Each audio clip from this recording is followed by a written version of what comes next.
Hello, everyone. This is Chris. Time got away from us a little bit this week, so we weren't able to record this week's episode. That is not to say that the episode isn't coming. You will get more Star Wars content at the end of this week, hopefully, if we can have the stars align and we can have all the deities work together and bring world peace and child hunger and slavery. I think we'll be able to get that episode out. But in the meantime, here's a very special Games and Stuff episode between me and Thrak, where we talk about everything but Gears of War and a little bit of Gears of War. I hope you guys enjoy.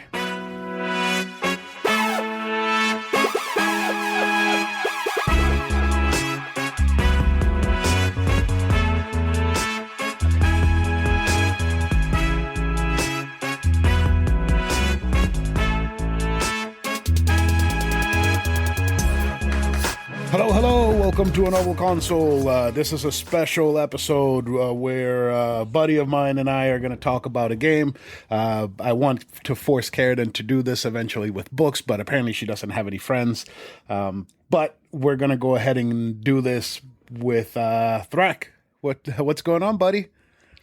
Hey, Chris, it's great to be here, man. It's great to be the first guest on the video game only show. We don't read books. I haven't been literate since I was 9.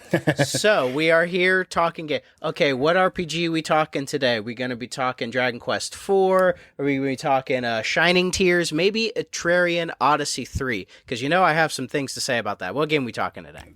So we have taken a shitload of testosterone and steroids, and we're just gonna talk Gears of War instead. A man's game. Wait. No feelings, just shooting. Wait, Gears of War. Oh, that's what you made me play 3 of, wasn't it? Ah, shit. It was your idea to start with, so don't complain.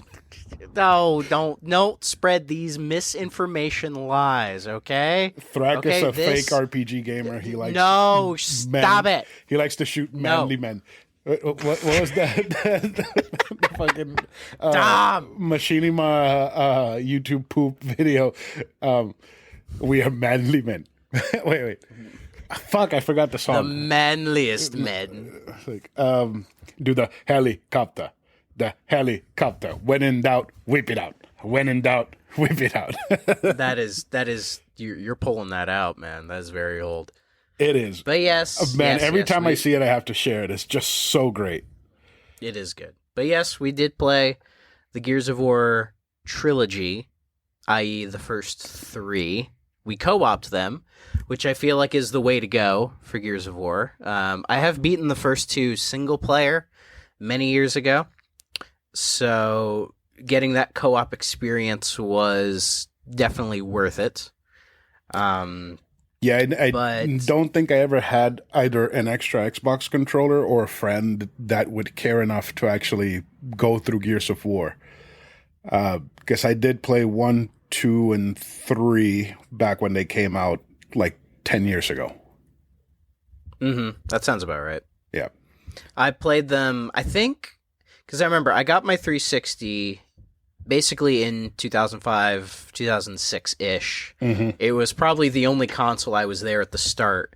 And yeah, I picked a good console to start with. Yeah, you did. Like at the beginning. But when they were showing like the Gears of War on, the TVs and such, I was like, ooh, that looks really interesting. That somehow clicked with my adolescent middle school brain who just, wanted to chainsaw things and see gore, as much gore as humanly possible. Because you have to remember, in the mid-2000s, this really was the aesthetic for a lot of games. It was gray and gore. Yes, I call it video games angsty teenage phase, where everything had to be, like, serious and bloody and, like, swearing and muscles, and it just, like, we couldn't do Nintendo baby shit anymore. We were grown up, damn it. But if you look at gaming now, we're back to the baby shit. So everything kind of comes full circle in a way. See, I do kind of have an opinion on that. It's not that we were super serious, let's be adults, let's be bleak and death and shit. It was more like Nintendo wants to get the whole family in, so they don't really have anything for me right now. It could be. To me, I kind of I chalk it up to, I think video games wanted to become more of an art form at the time. I mean, yeah, because you had the Uncharted and shit. Oh yeah, you had Metal Gear. Mm-hmm. Metal Gear was the big one for that, for the cinematic stuff. But like the technology was getting better, the fan base was growing, more people were getting into it, and so you had all these different ideas kind of swirling around, and there were so many people probably at the time were told, oh, video games are, kid stuff, they're for children. And I'm sure you had people like, the id Johns, the Kojimas and other guys being like, no, we can do more than this. And I would almost say Gears of War is kind of an extension of that. But when you play the games, you realize that they're not taking themselves that seriously. No. And I often wonder if people were taking the Gears of War games that seriously even back then. I mean, they are kind of telling somewhat of a serious story. There are definitely stakes throughout the whole Gears franchise. But as a whole, it feels campy with a serious undertone. Yes. I think, I forget which one of us said it when we were playing it. It might have been you who said that this is essentially like an 80s action movie. I think we both said that a bunch of times. Okay. Yeah, because it makes perfect sense. Like the whole setup is very 80s action movie. Like, oh, it's very over the top. It's very, it's hammy a little bit. But there are like actual emotional bits that happen that keep you going. Much like, say, a Predator, for example. Like, it felt very Schwarzenegger at times in the story and like the character progressions. Even in some of the more like emotional moments, which I found we were joking at them. I think that's just how we are. Yeah. But especially with the whole Dom character arc, which has been told a lot, so I don't think it's we're like in they heavy killed spoiler territory. They killed Dom. You have to pay to listen to this unless it's like 2 months from now and you're listening to this on regular feed. But I mean, if you're paying to listen to this, you probably know what happens. Yeah. I mean, if you're listening to this podcast, you probably know what happens already. One would hope. But yeah. I mean, we really don't have any children listeners. Most of the people that listen are my age. So well, that's good. That's good. Yeah. So I guess should we just start with the first game? Should we get a little bit more in depth with the story, or what are you thinking? I'm not sure because I really don't have any notes. I've played these games a shit ton of times, and I always enjoy them.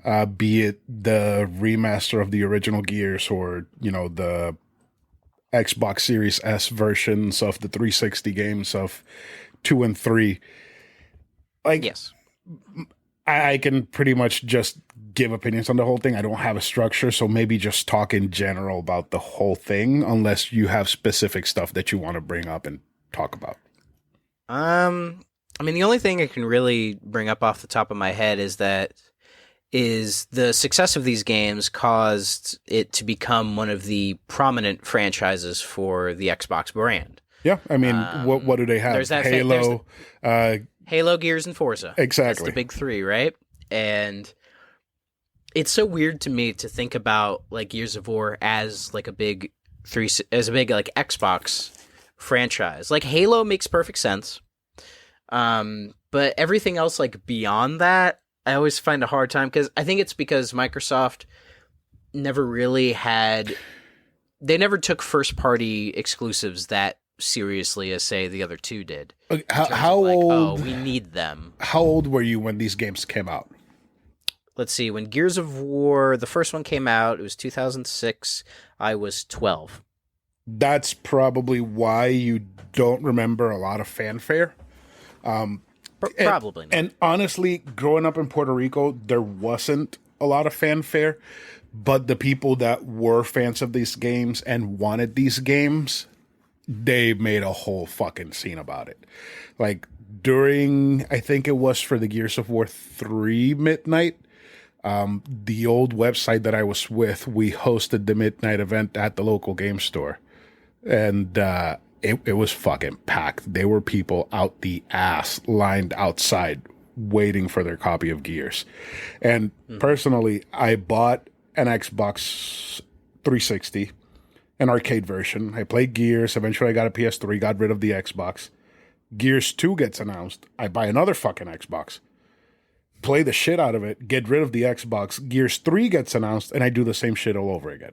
Like, these games have their fans, and there was a ton of fanfare, at least where I was. I don't know about the rest of the world, but people were like, you're playing fucking Gears. Yeah, it was a big deal. You know, it was a new IP. It was being backed by one of the big three. And it was being done by Epic Games, which it's so funny that there are a lot of people who don't realize Epic Games made these. Because when you think of Epic Games these days, what do you think of? What's the first thing? Gears, but it's because I'm old. But like now, what are they known for now? Fortnite or Fortnite? They're known for making cutlery for your table.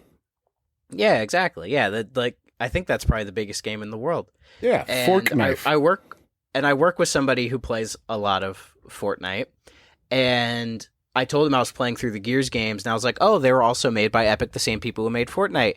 And he looked at me like I had just told him, like I had like given an alien a hand job or something. Like his face was very like, "Really?" And I'm like, "Yeah." In fact, if you go through Epic's like gamography, it's all over the place. They did a lot of like crazy shit all over the place. Well, they're known for didn't they do Unreal? Yeah, I think Unreal so. Tournament? I think that's a Cliff Lesinski thing. Like, I have never heard of Epic doing something that's bad, that has flopped or has been terrible. Yeah, because even Fortnite is solid. What I played of it, I enjoyed. I don't know if there's any Gears influence in it, but the thing that I don't like about Fortnite is it's like the toxic fandom, dude. That fandom is on Smash levels of terrible. That's not surprising. So let me see if I can find a list of games that Epic has made. Subsidiaries and divisions, video games. They made the Unreal Engine. Yes. They created the Epic Games which Store. was Unreal Tournament. Yeah. Oh, the Epic Games Store. Oof. Let me see. That's its own thing. You know, I just have here like a bunch of their what's it called? Their branches, but Unreal list of video games by Epic. Here we go. They've been around since '91 apparently with CZT. That sounds right. Best of CCT, CCT's Revenge, Super CCT, Adventure Math, Kilo Blaster. So they made Jazz Jackrabbit. I know that game. I know that game. Like a lot of these games, they're games, but eventually when Unreal came around, like all of these are fucking bangers. Like Unreal Tournament, Shadow Complex, Gears of War, Unreal Bulletstorm. Tournament 3, fucking Bulletstorm. Hell yeah, Bulletstorm. I played that game many years ago. That game is great. Fucking Wolverine as a drunk that can slide and kick and shit. That's awesome. Oh yeah, they published Fall Guys. I guess they published Alan Wake Remastered. And they're publishing Alan Wake 2. Apparently. Yeah, so like Epic have their hands in a lot of different things. And it's weird to think that probably the thing I feel like without Gears they'd probably be doing just fine, but I think the success of Gears really helped propel them to be able to make something like a Fortnite, you know? Like, yeah, but without Gears, we never would have gotten Bulletstorm. That's a given. Oh yeah, because Bulletstorm is an example of the Gears of War influence, which I think is something people talk about a lot with Gears. Is if you think about it, it's the first one anyway. Is one of like the most influential games in like modern gaming in the last like 15 years. See, because everybody who is like sick and tired of the cover-based third-person shooter that has a focus on story, you can blame it all on Gears of War 1. Mm-hmm. Because before that game, there really wasn't that many. There was a few, but not a lot. No. And you could even argue its cover system wasn't even original. But it was the coming together of all the different elements and presenting it in this big next-gen way that made everybody go, that's what we should do. Mm-hmm. And everything from Uncharted to Mass Effect to even fucking Max Payne 3 has a Gears of War influence. Yeah. And that is something you cannot take It's like away. all shooters, all modern shooters post 2005 have Resident Evil 4 and Gears of War elements all over it. Especially if they're third-person shooters. Yes. Hell, fucking Star Fox Assault feels Gears of War-y sometimes. When you have when you're on foot? Yeah, when you're on foot and you have the machine gun and you're running around and you're just blasting shit left and right, feels kind of Gears of War-y. A little bit. Yeah. I think at that time people were trying to really figure out how to make the third-person shooter work. Because if you go back to like the PS2 era and try to play some of these third-person shooters, like one I have a soft spot for, the game Freedom Fighters, for example, they are rather clunky and they don't control very well, and you can tell the idea of a third-person shooter is still an idea. It's like a far-off sort of idea. Because if you think about it, by that time... Yeah, work in progress, because by that time, the first-person shooter had basically been... Once Halo came out, that was sort of, first-person shooters, that's what they are. And then Call of Duty solidified that. Yeah, like Call of Duty refined everything that Halo had established. Exactly. So the first-person shooter was a done deal at that point. But it felt like, for a long time, the third-person shooter, it was just taking a while to really figure itself out. It was a struggle, because as much as people love Grand Theft Auto, it's a fucking terrible shooter game. The shooting it's not a shooter. Is fucking trash. Yes. Man, I hate that trilogy for the PS2. It's so bad.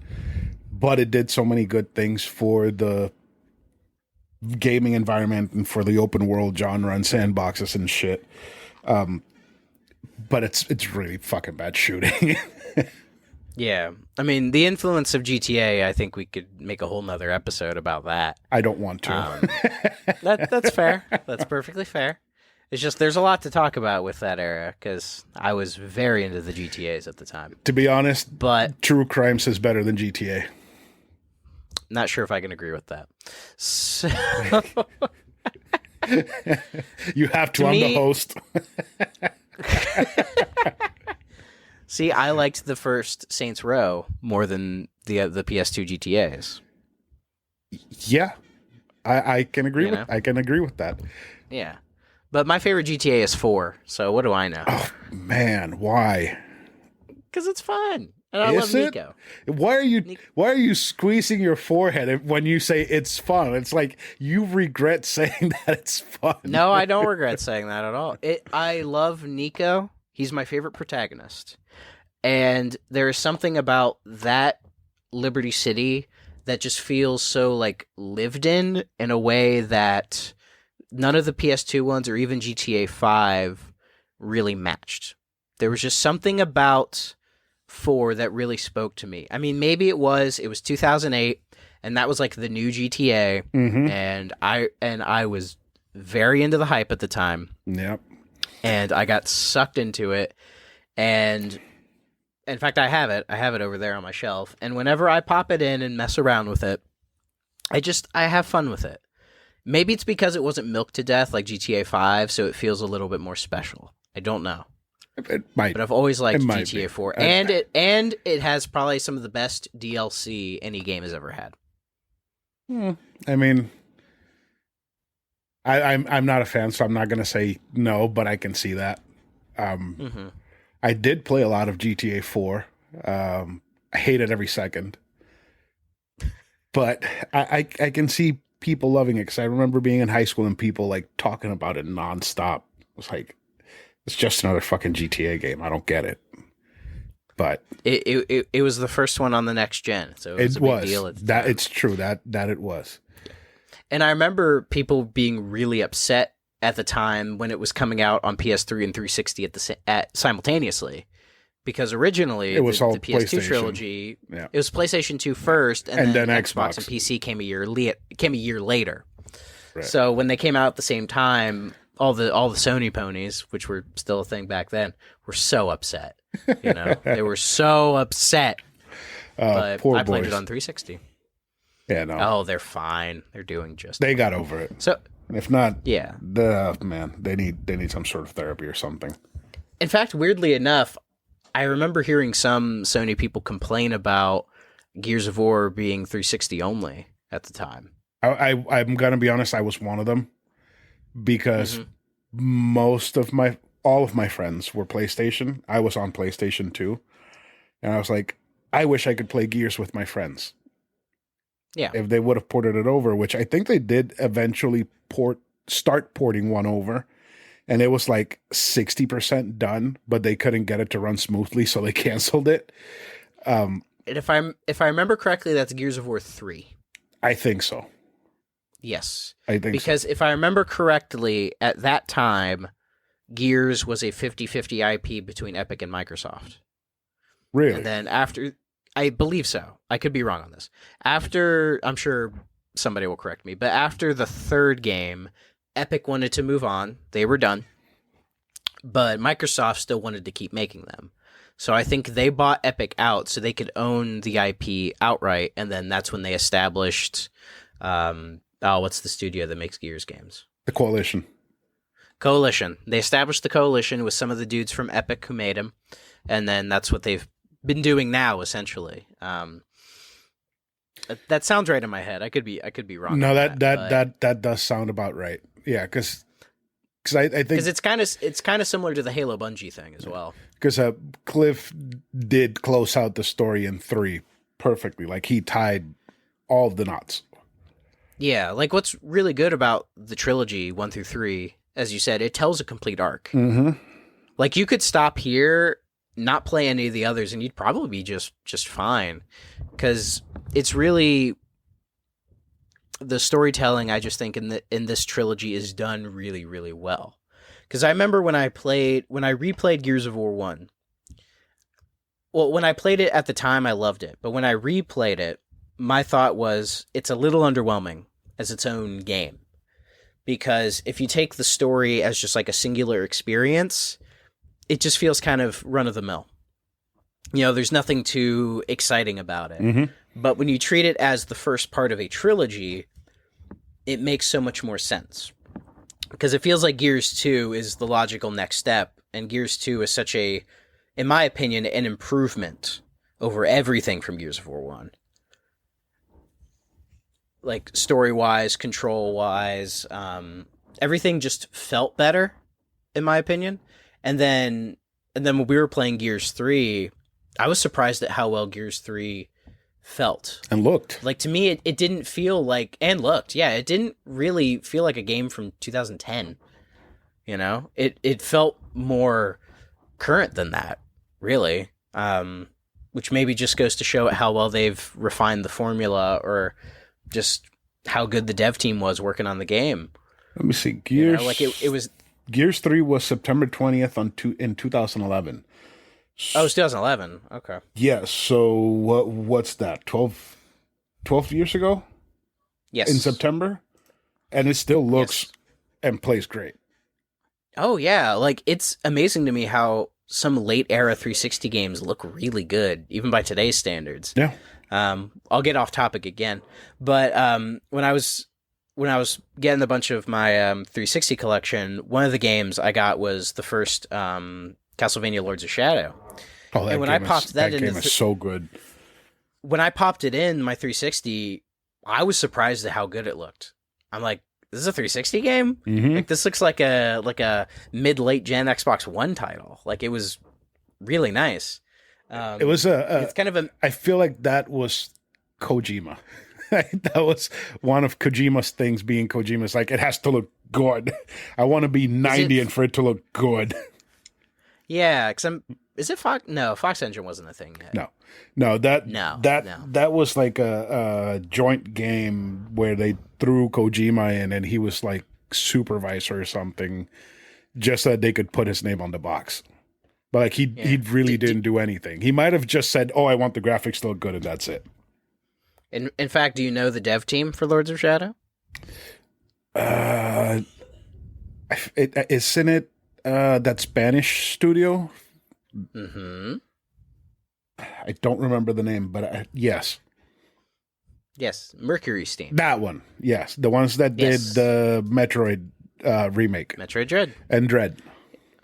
Yep, they did Sam. Yep, and they started with doing the Lords of Shadow trilogy. They did all three of them. And the 3DS game was really fucking good. And I have it over there. Have you played it? I played a bit of it. Play through the whole thing. Because have you played Lords of Shadow 2? No. That's the only one I don't have. Okay. So you play Lords of Shadow, the 3DS game, and like the story, they unfold like so many threads in the 3DS game that I wish that Lords of Shadow 2 would have been as good as it should have been, because it could have been an amazing trilogy of games. But it wasn't. Mm-hmm. So that 3DS game you're gonna love it, and you're gonna be mad after you finish it, because of how bad Lords of Shadow 2 turned out to be. Sounds good, man. Yeah, should definitely do it. But getting back to Gears, what are your general thoughts over the whole story, the characters, the world, the insanity that is living in what's the planet's name? Sarah? I think it's Terra. Yeah. What the insanity that is living, it's like, it's just going into the rain, you can die. Going out at night, you can die. It's fucking horrific world. Like, if I could compare Gears of War to anything, and you're probably not going to be shocked when I make this comparison, it's Warhammer. And yeah, it is. It really is. Like, the cogs are Space Marines. Mm-hmm. The whole area is just engulfed in war, and there's like essentially no hope. It's just a constant conflict. Now, I don't think Gears is as absolutist about that stance as, say, Warhammer 40K is, but I mean, it's an obvious influence. I think most people could see it. But with Gears, in fact, I did a little bit of the Gears of reading of the books, and in the books, they're definitely trying to go for a more sort of hopeful, like trying to solve everything and get back to normal. But in the games, I don't think it's really stated as much. It's just like, oh, we're trying to kill as many of the Locust Horde as we can, just to survive. But there is sort of a survivalist nature going within, like, the humans, because they're like, we can get back to everything before the what was it, the Great Emergence? Emergence Day, E-Day. Yeah, Emergence Day, yes. See, but the thing is that when E-Day happened, there was basically a world war going on, because all of the countries were fighting over emulsion, which had become the new energy source. And before that, they were fighting over other resources. And before that, they were fighting over other fucking resources. So the world of Sarah has been in war for decades before the Locust came out. So maybe it is closer to 40K. I mean, it's like the planet basically is dying the entire time. And when the Locusts come out, it's dying even faster. It's like now you Very have to true. sink cities to fucking drown them, and it's not working. Yeah, and weirdly enough, it explains the color palette. Yeah, because that was a big thing at the time as well. Was Gears being like, oh, it's all brown and gray and it's all very drab, but it's a complete wasteland. It's just, as you said, war for decades in all of these areas. So it kind of makes sense there wouldn't be a huge amount of color variety, but also I think it's meant to emphasize just how drab and awful everything has turned. Like, the color has been sucked out of life itself. I mean, like, if you see pictures of a war zone or like an area that had just been bombed, it's gray and brown. Yeah, it's very desolate. Yeah. So the color palette does make sense. Now, in Gears 3, when you go to that is it a locust city? The island. When Yes. it's green, it's gold, it's got colors and shit because it's untouched by war. So the color palette makes sense for like the populated areas, for the places where humans are hiding out, for the places that are attacked constantly. Because eventually you get to a place where it's very good looking.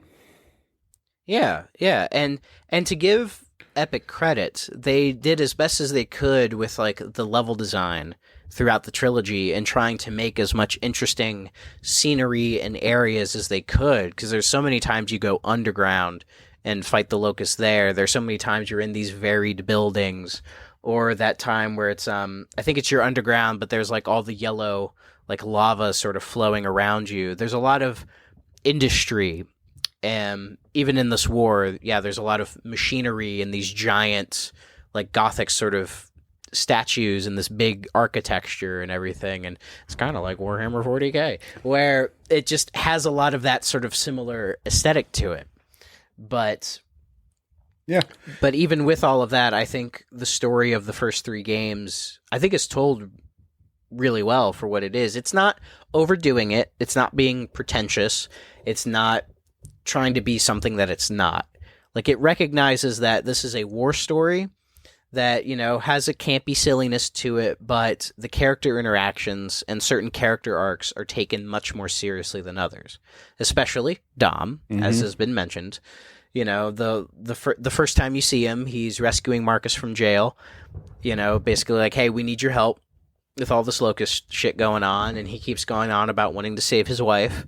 And, you know, it's like, she's out there, man. She's out there, and I'm gonna save Maria, and everything's gonna be just fine. And it's almost like he's clinging on to it as like it's the only thing he has left. That it's almost he's convincing himself that she's still out there, even though probably in the back of his head he realizes that she's not. Yeah. But Gears 2 has that big scene. Everybody knows the scene where you find the pod that she is in, and just she's a skeleton, basically. See, she's nothing. I like that about the series, the three games, the trilogy. I like that they gave some characters a story and some they're just there. Like Baird and Cole, good characters. They're just there to complement the story. They don't need to have their own story. Just them being there, helping out, having their own gripes and shit makes them... I feel like it makes them good characters to have around. Not everybody needs a story. Now, that way they could focus on Dom on the first two games. And then in the third game, then you can deal with all of Marcus's daddy issues. Because that's the whole third game, what it's about. Yeah, but they do a good job building up that arc with Marcus in the first two games. Yeah. And that they explain... you know, Marcus's connection to his dad. In fact, you even visit their house in the first game. And then I believe in one of the books, it basically details that Marcus was like a rich kid. Like, he was a spoiled rich kid of privilege under his dad. But then, of course, all this war happened, and it kind of tore away some of that privilege, and it definitely caused an emotional rift between the two of them, as we saw through the first three games. That... even at the end of the third game, it's like something Marcus has to carry with him, you know, because his father sacrifices himself to kill the Locust Queen at the end of the third game. To kill the entire horde. Yes, at least to attempt to. We're not sure if he actually did or not, but, you know, we'll find out. I haven't gone into four far enough to know. Eventually. Yeah. We'll find out. Yeah, we'll find out. We shall find out. Yeah. But it's like, yeah, Marcus and Dom are clearly the two main characters. They're the ones they're putting all the work into, all the effort into, and they are taken seriously, and I believe they are done well. You know, it's not like Mass Effect in terms of like the writing. It's not amazing, but I think it definitely serves its purpose and is very solid. And that's fine.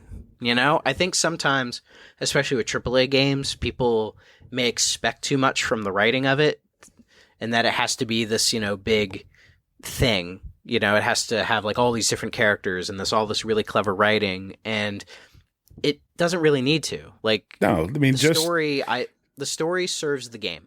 Yeah. I mean, you have these And two Gears very does that. solid characters who have to deal with the whole thing, and just I feel like their bond and their trust in each other carries the story well enough. Is these two dudes who think of each other as brothers, just trying to survive and end the war.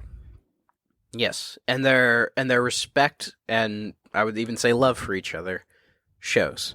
Yeah. And in that scene where Dom sacrifices himself in 3, it is a big sorry, Albert, it's a big crushing moment for Marcus, because when that happens, all the focus is on Marcus and him sort of having to cope with that, like he's lost his best friend. Mm-hmm. And it feels like he grieves that loss harder than his own father. And it's like, and that he was expecting his father to be gone. Yeah. Like he was kind of preparing for that. And it's like everybody knows how much they cared for each other, because I noticed that Marcus only mentioned 2 times that Dominic was dead. When Baird comes in and starts giving him shit, he's like, Dominic is dead. And Baird is like, fuck, that's heavy. Like, are you okay, Marcus? Yeah. And then when he tells his dad Dominic is dead, then the dad is like, oh shit, are you okay? It's like everybody knows how important they were to each other. And in fact, it's one thing I would kind of criticize with the Gears 3 story, and that's, I think Dom's death could have been held till a little bit later. Because I believe it happens about, the 2/3 way, roughly? It's like the end of Act 2, almost? Almost a little bit. Because Past it feels halfway, like 2/3 is right? A little bit less than 2/3, something like that? Yeah. Like, it doesn't have to be the very end of the game. Yeah. But I think, from what I remember when we were playing it, after Dom's death, there's a good chunk of the game left. And it almost feels like the wind's kind of taken out of you, and that a lot of the story progression, it feels like it just kind of goes down a little bit. Maybe that was intentional, that they wanted you to feel down with Marcus as you were still, because you're like, shit, this main character that we all like is dead, but we still have to keep going. I mean, that does make sense. I do like that view, because it does give you the, I'm going to say illusion, because I can't think of a better word, of shit is going to be bad, but you have to keep going. And terrible fucking shit is going to happen, but you still have something to do, and you have to do it. So I like that way of thinking that you brought up, of how it feels after Dominic dies. But I still feel, I guess just thinking about it from like a storytelling pacing way, I feel like they could have made it go a little bit later, and then you would still have enough time to kind of wrap everything up, because it almost feels like the game drags a little bit near the end. Yeah, just a tad, not a huge amount. Yeah, that we could have done without that whole underwater scene. Oh, yeah, I didn't care for that at all. I mean, I was cool with going to get the submarine and like get it to the water, but actually having to be in the fucking water, I didn't care at all for that. Yeah, that part was kind of weird. That could have been a cutscene. Yes, because really, other than that, from the top of my head, it's like Gears 1 and 2, I think storytelling and pacing were very well done. Mm-hmm. Not a lot of downtime. It just kind of moves you along nicely through it. And then 3, it feels like they're trying to experiment a little bit with it, which good job on them. But hopefully the sequels do a little bit better job with that pacing, because it just brings it down a little bit. Yeah. But one thing I can give the trilogy credit for is I think the gameplay improves every single installment. Yeah, no, definitely it does. It's we didn't play the original Gears. We played the remake, remaster, whatever the fuck that game was, the anniversary edition. It's called Gears of War Ultimate Edition, and I believe it is a remake. for the Xbox One, but it's almost treated the same way as almost like Metroid Prime Remaster is. Yeah, it Where, feels like the exact same gameplay, the same limitations that you had in the original game are there. So none of the new additions that came throughout the series are added to it. Because that came out after 3, and in 3 you already had floor executions, and that's not something that's in that Ultimate Edition. Yeah, because I gotta say, the first Gears is sluggish. Like, you definitely feel the weight of, like, the cog armor as you are playing the game. And it definitely feels intentional that they want it to be like, it's like, your guys are heavy. Mm-hmm. You know, you're not just going to be sprinting, you know, just wistfully. You're not Sonic down there. No. You know, you're a giant cog machine, like almost a human machine having to do all of this stuff. But the gameplay that they're trying to go with that, like, the gameplay feels like it is trying to be a bit fast-paced with, like, you know, running into cover, hopping around through the cover, trying to flank and go around. It feels like they don't really gel as well as they should, especially at the very end when you're going through the train. And it definitely feels like in that train bit, they want you to keep going. Mm-hmm. Like, they're like, kind of like, fuck the cover, just keep blasting and going, because it's like the emotional high point. But with the sluggish controls, it doesn't really help as well. But when you get to Gears 2, you know, everything's a bit looser, everything feels a little bit better. You still feel that weight, but it's not as bad. It's definitely smoother. But by the third game, almost in conjunction with everybody having less cog armor, everything flows really, really well. You know, it's almost like, I know I keep saying it, but I would almost compare it to Mass Effect, in that the gameplay just got better each installment. Oh, no, yeah, definitely it did. Yeah, because Mass Effect 3 is the best playing of the 3. Now that you mentioned that weight to the movement and whatnot, it almost sounds like football players. You know, they have all this equipment on top of them, and yet they still have to move fast. Yeah. So it kind of feels like you got these super soldiers wearing football equipment, and they have to. Oh yeah, like the big shoulder pads. Yeah, they have to keep moving, otherwise they're going to get killed. And if we're being honest, Cole, who I love, Coltrane, he definitely has the personality of a football player. He was a football player. Oh, 100%. Well, he's the Gears football. I forget what it's called. 'Cause there's like a sport in Gears. Better than Blitzball. Let's just call it that. I mean, anything's better than Blitzball. Anything. Only gamers will get that joke. But the people who watch this show. Yeah, watch Burger Champ be mad.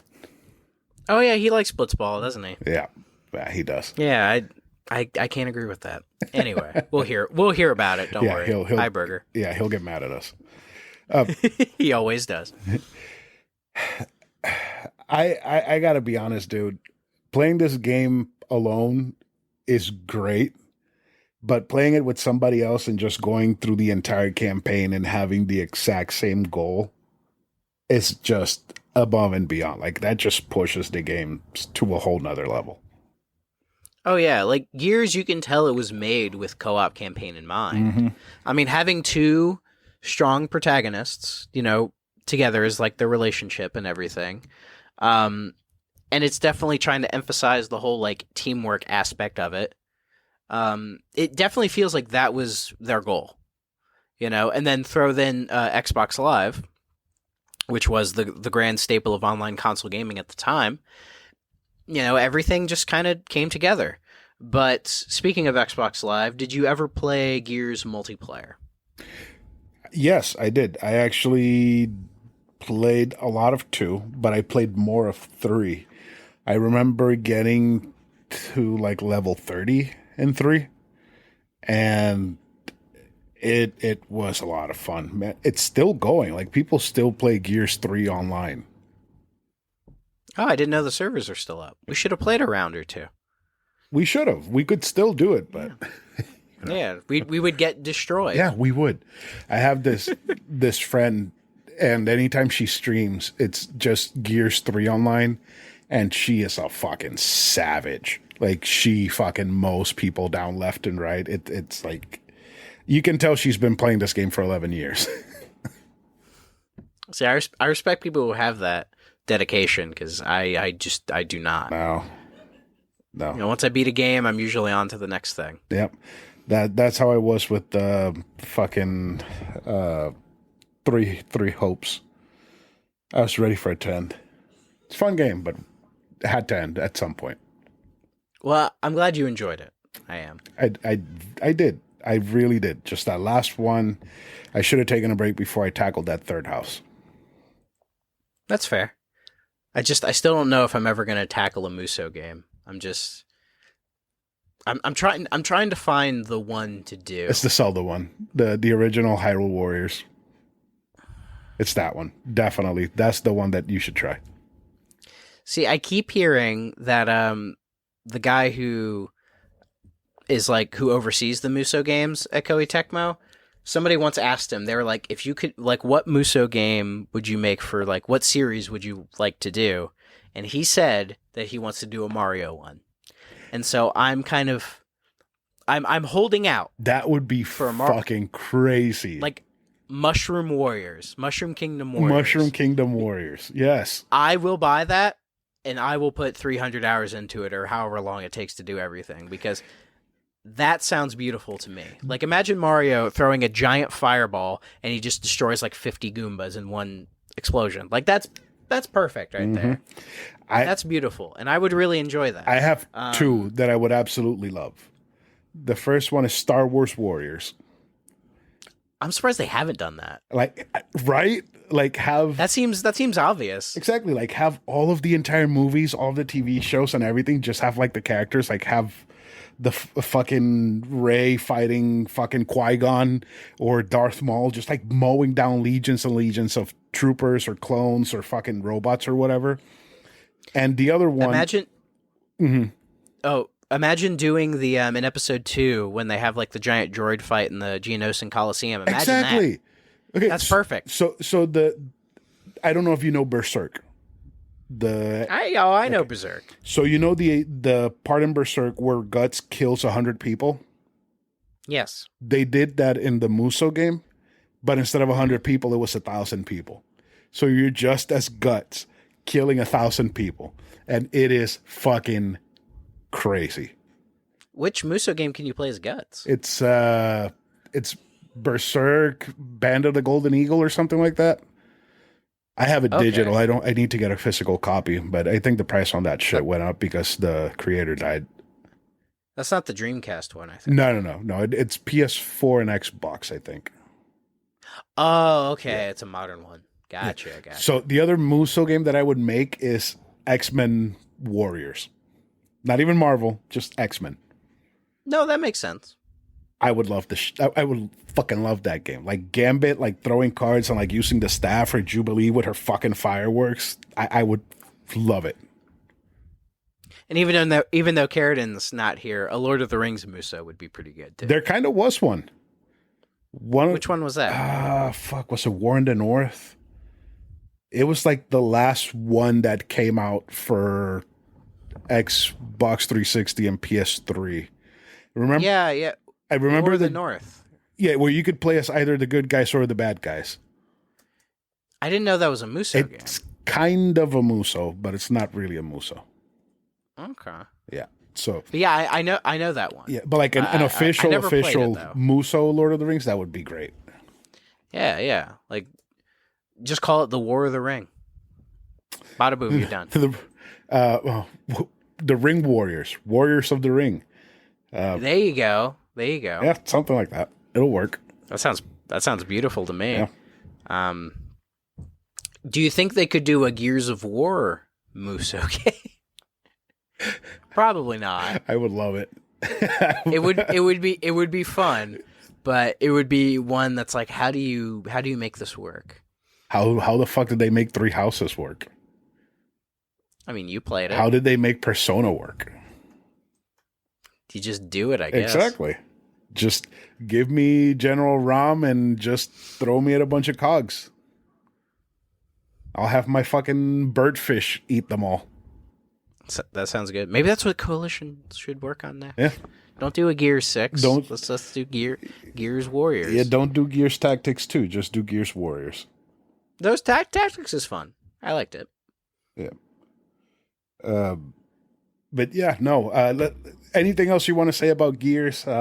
Anything else you want to cover? Any about the gameplay, the shooting or whatnot? The shooting is pretty good, I think. I mean, with the cover-based third-person shooters, it often feels like the shooting is very kind of samey, one note.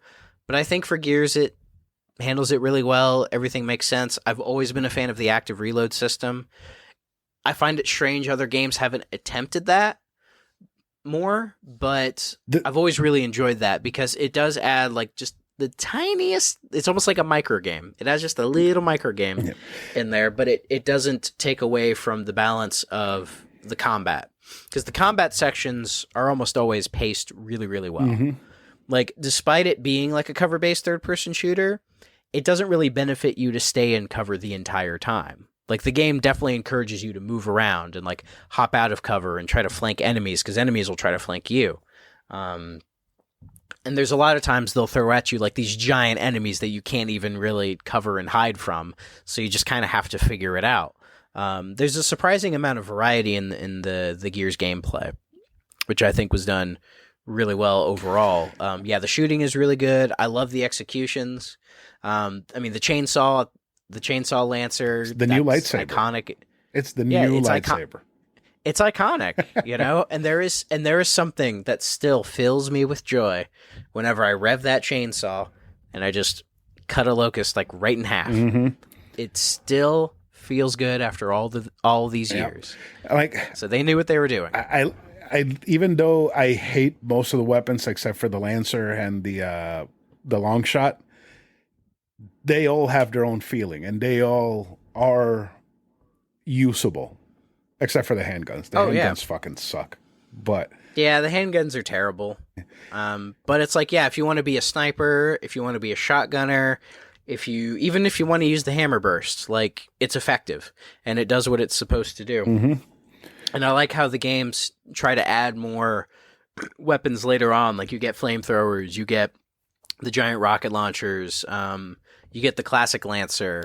You get that super sniper rifle that chops anything in half that I kept picking up. Yes. Alice. You loved that. Oh, thing. I love that shit. Like, taking a fucking Cantus and sawing him in half from across the battlefield. That shit was great. Yeah, and of course, the Hammer of Dawn, which is a really great weapon. Really, I think it's handled best in the first Gears.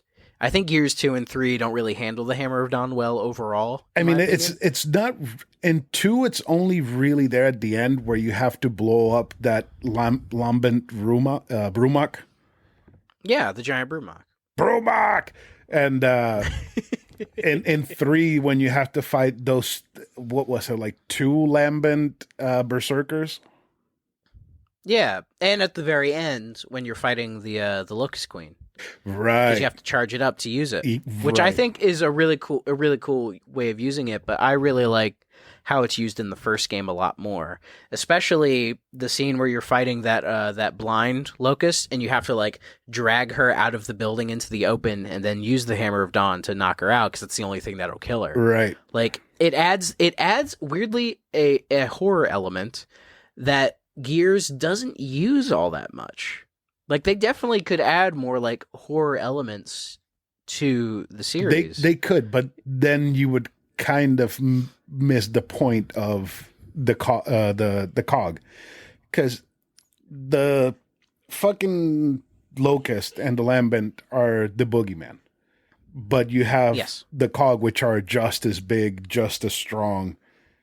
So they're the anti-boogeyman.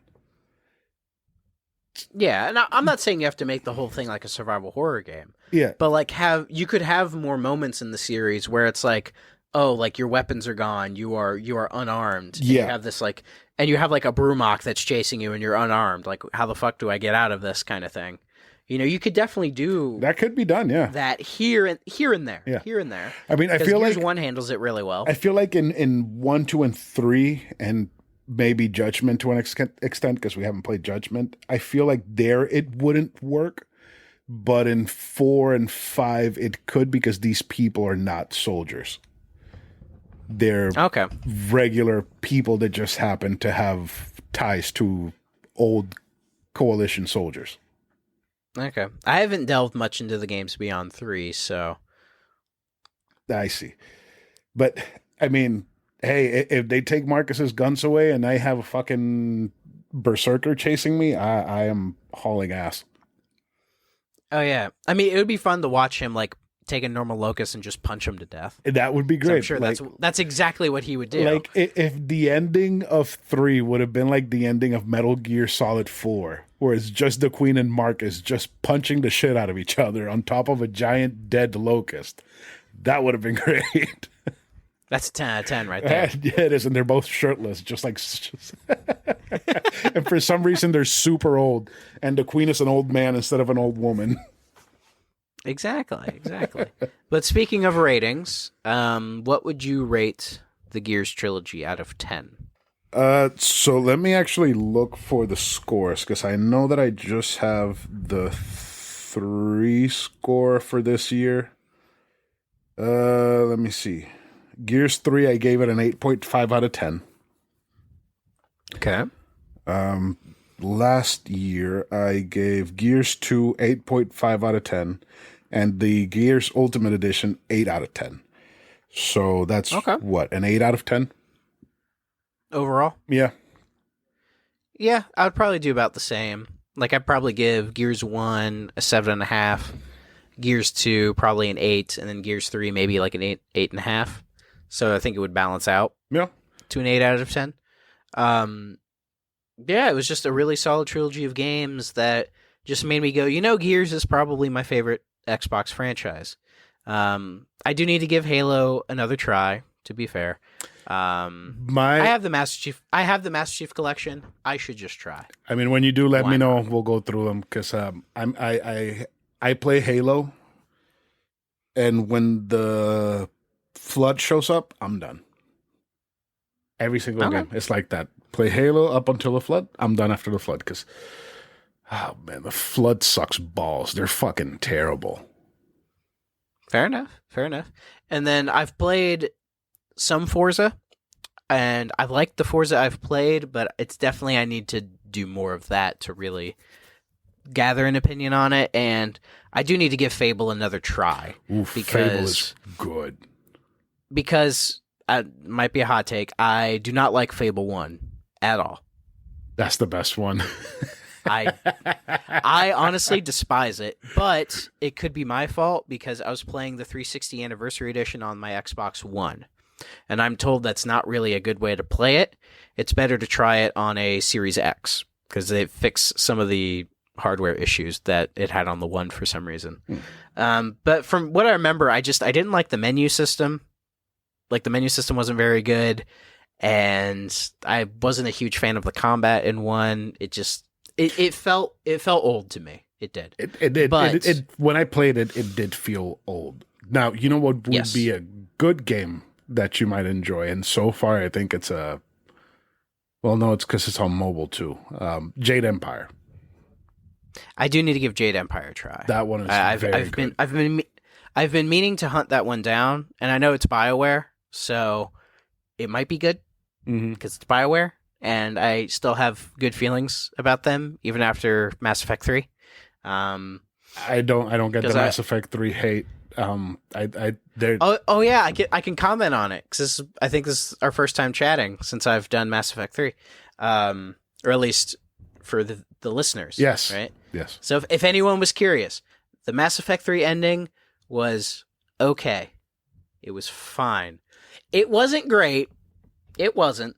But where else do you expect this space opera to go? Like, what other fucking ending do you think was going to happen? I often wonder what people think about that, or in terms of like what they would have done differently. And the only answers I seem to get are there are some people who want a totally happy ending where like doesn't make sense. Exactly. I feel like a perfectly happy ending where like everybody is saved, everyone's like all the Reapers are gone, everyone's fine would be bullshit. Like, to me that's the bullshit cop out ending. Either that, that's the Star Fox Assault ending. Everybody's alive, everybody's fine. Game over. Yeah, but it works. For a Nintendo game, it's fine. It works for a Nintendo game. But it's either that or they wanted some like weird, complex, nuance ending that had all these different sort of like it takes from like every little decision you made throughout the trilogy and makes a personalized ending just for you. And it's like you're asking way too much of the devs for that. That is way too much. You know how many endings there would be? There would be like dozens of endings. I'm like, do you really want that? Do you really want that?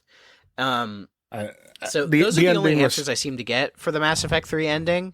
Like, I think it could have been handled or presented a little bit better, because it does seem to kind of come out of the blue, no pun intended, and is just kind of Like, it does feel a little slapdash in terms of, like, you make your choice, and then it's like, oh, this happens, you know? That there isn't a huge amount of variation between the 3, or technically 4 endings, fair. But again, I don't know how else you would have done it. Maybe it needed a little bit more writing, a little bit of editing to kind of make it work a little better. But it is what it is. And if they're doing the next Mass Effect, if that's a sequel to 3, which I think it is, that means they have to canonize one of the endings. I think the canon ending is the one where Shepard lives. I think so too. Actually, I think like two or there's only three one of the endings he lives if you have the Armada gauge high enough. If I remember correctly, there's only one. And it like you need the Armada gauge high enough, but I think it's the red ending that is the one where he survives. Because it's the only one, I believe, that has the very end where it like goes over to the rubble and then you hear like that gasp for like a second and it goes black. Yeah. I think that's the only one, at least in the research that I did. Really? Because I thought there were two. I thought it was the one where all the Reapers die. And fuck, what was the other one? Well, red is you kill all the Reapers, but you wipe out all the technology in the galaxy to do so. I think that one's going to be the canon one because they do hint at the end of the game that they rebuild from wherever everybody else is. They don't rebuild the relays, but they do rebuild. If I remember correctly, the one trailer they've done for the next Mass Effect, it feels like that's what they're alluding to. That it is the destroy ending, everybody's trying to rebuild.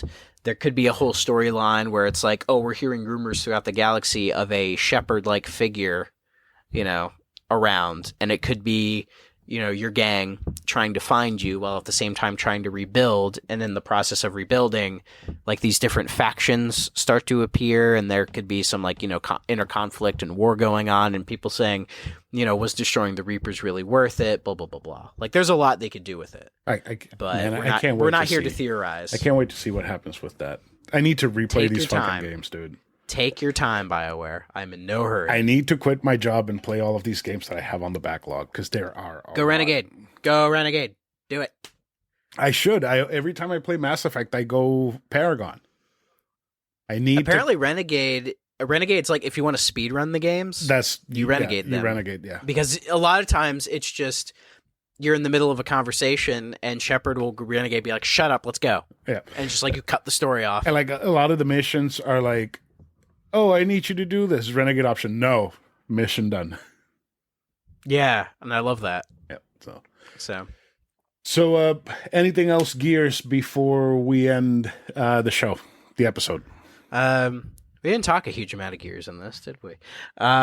We talked what we had to talk. Yeah. Well, as I was saying, like Gears is my favorite Xbox franchise. Well, I definitely need to dive into more of them. And despite what I was saying about Fable 1, I was going to say the bit I played of Fable 2, I actually really liked. Okay. So I want to go through Fable 2. Yeah, you have Game Pass now, so. Go away. Actually, I have it on the shelf over there. Even better. I got the collector's edition. So nice. It was cheap. But yeah, Gears is really good. I can't wait for us to go through the rest of the games, and we'll probably talk about them there as well. Yeah. I'm fascinated to see where the series goes from here in terms of what the next game will be, because as far as I know, Coalition, they're going to do Gears 6. My guess is they'll probably do some other side games with the Gears series. To me, it makes sense to keep the series going, but maybe diversify it a little bit. I mean, heck, like a Gears Muso game, do more of the Gears tactics. You could even do like maybe like a stealthy kind of Gears game where you have like a civilian trying to like maybe it's like you have like this civilian messaging system and you have this person trying to like make their way through like locust hordes without being seen or something. And that you can have it like be more stealth based. There's a lot. This is just me off top of my head. Off top of my head. I feel like there's a lot that can be done with the Gears franchise. But I feel like Cliff pretty much put a pin in it and ended it the perfect way. I think everything got resolved. There's no reason why we should get another Gears game, just like there's no reason why we should get another Uncharted game ever. Because I feel like Uncharted 4 ended perfectly. It tied Nate's story with a bow perfectly. Even though I'm not a fan of the Uncharted games, I think 4 did a great job. And I feel like Cliff did a really good job with tying these games off. The locusts are gone. Marcus gets a semi-bitter, semi-sweet ending. It doesn't have to continue like that. That's it. And they lived happily ever after with nightmares until the day they die. But happily forever after. Yeah, but I'm not gonna say that I didn't enjoy what I have played before, because honestly, I did play quite a bit of it. I put like maybe 2 or 3 hours into it, and I did enjoy it, even though it's a lot of robot shooting. I still think it's fine. I think that it still has a solid enough foundation to continue with games. Gameplay-wise. Story-wise, I'm not sure where the hell they're going to go. But gameplay-wise, I have a feeling that they can expand and go places with it. Well, hopefully when we return at some point, we will have played through the other 3, and we can see where they go with it. Yeah. I've heard some interesting opinions about the story, particularly of 5.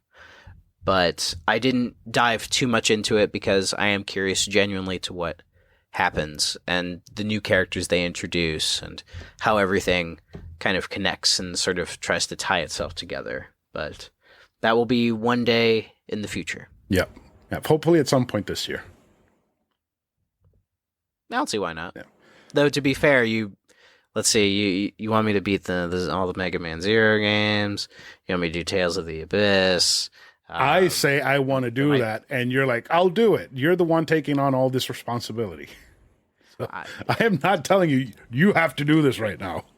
This is called deferring blame. No. Okay? This is the psychological technique where I take all the blame off myself and throw it onto you. That's either way, be it that you're talking negatively about you or me, that's still some bullshit, dude. This is all your fault. I know. So we gave it like a solid 8 to the whole series. It's definitely worth a playthrough. The games, they're campy, they're fun, they're serious, they're emotional, they're manly. I mean, they're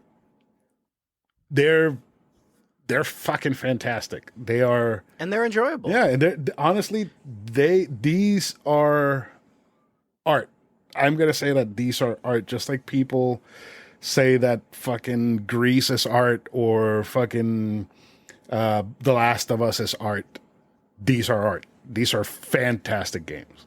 They tell a story, a well-rounded story, and it is just a joy from start to finish, even in the bleakest of times.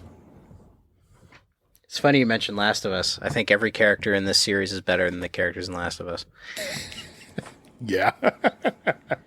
I will take Jace over Ellie any day.